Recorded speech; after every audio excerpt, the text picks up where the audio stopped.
This is the Eufy 2K indoor camera.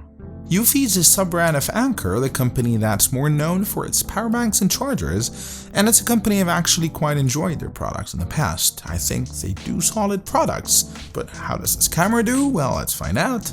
So I've had this camera actually for a few months and I was generally quite happy with it. Last few weeks, however, the speaker started acting out, kind of buzzing when the alarm sounds or even when you use the microphone to speak through the camera.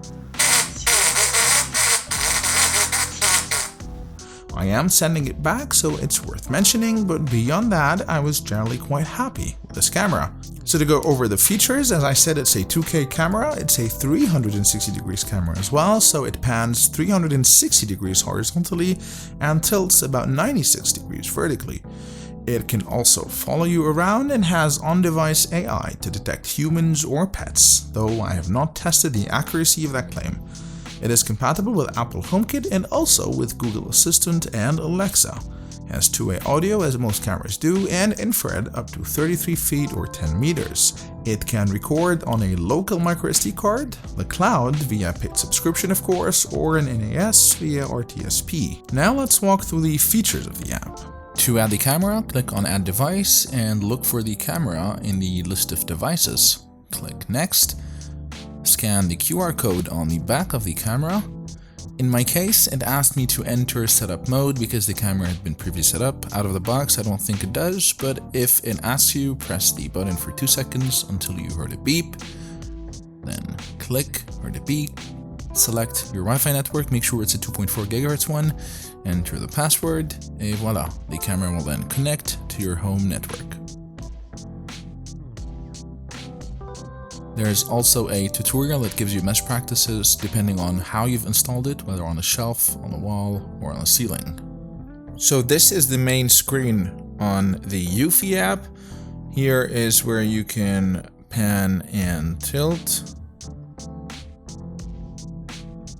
As with all other applications, you can record a video, take a screenshot, press this to speak. Round look pans the camera from end to end, sound to enable or disable sound, event where you can see the events recorded, auto night vision, alarm sounds the alarm on the camera, which is nice that you can manually trigger that.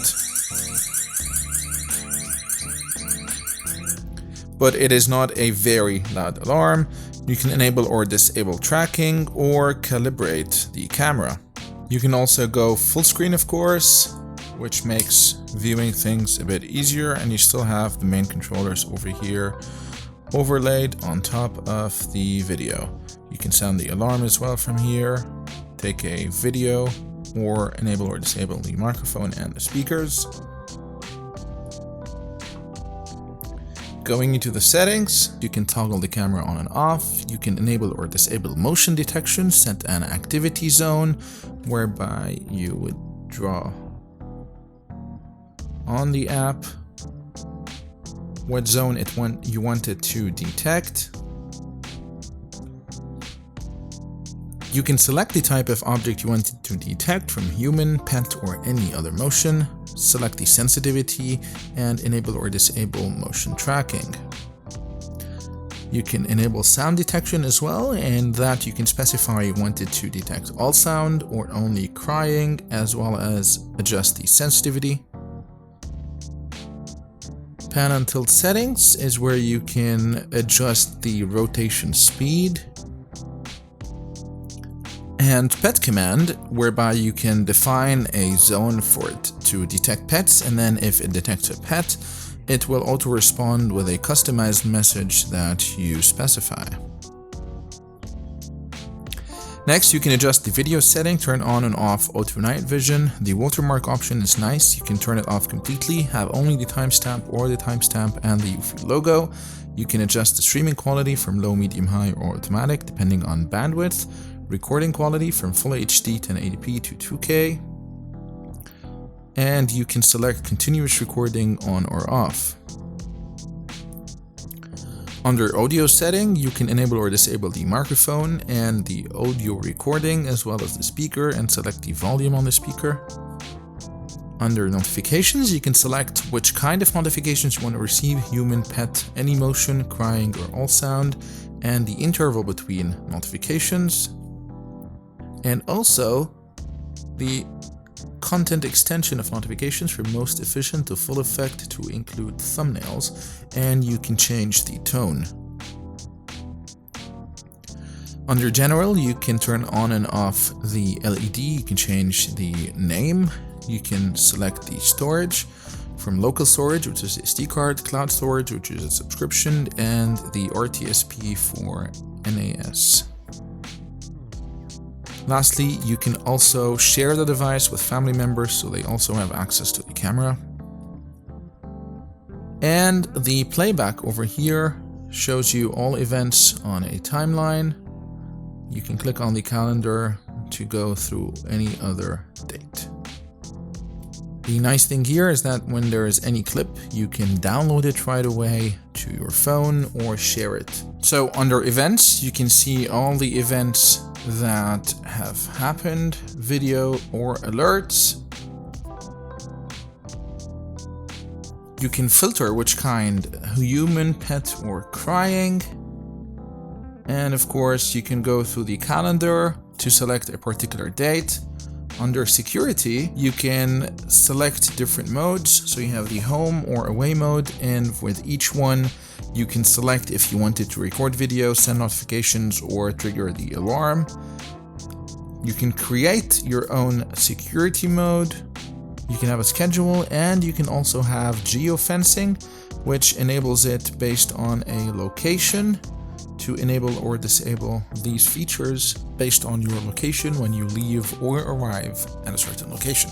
To show you the video and audio quality as well as the tracking capabilities of this camera, this is a clip recorded from the camera itself. So this is what the video quality on the Eufy security camera is like. You're also listening to me through the microphones on the camera. I'm going to move around to show you how well it tracks me.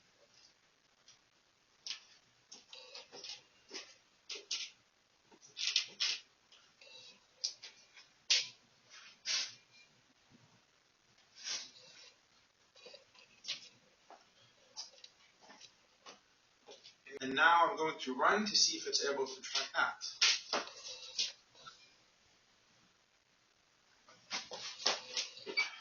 I actually really like this camera, and if I'm to ignore the speaker acting up and treat that as an isolated incident, I think I found this camera one of the better ones I've tested.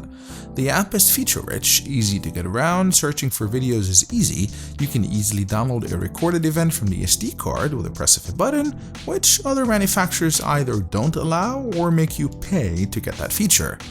The geofencing works for the most part, though I did find that sometimes it's not triggered or is quite late to be triggered. I'd come home, for example, and the alarm would sound, and I'd need to open the app before it activates home mode. Maybe the only thing I would have loved to have is privacy mode. I think that's the only thing missing from the camera, at least for me, if there was a way it would retract the lens when I'm home, for example, like other cameras do. For now, I have it set at not recording anything when I'm home, of course, but the camera still tracks you, follows you around, so it's a bit creepy, and there's really no way to make sure it's actually not recording anything. So, summary of my thoughts, it's a really good camera. Would have been a great camera if it had privacy mode, again, for me at least. And longevity, well, question mark. The speaker issue, I don't want to be unfair and say this is a quality issue. This could be an isolated incident with my unit. As I said, generally Anker, the parent company, make quality solid products, so I will give them the benefit of the doubt, but it's worth mentioning. Let me know in the comments section what you thought of this camera if you have it. And as always, if you liked the video, please hit the like button and consider subscribing to my channel, as this encourages me to continue producing content. Until next time, cheers.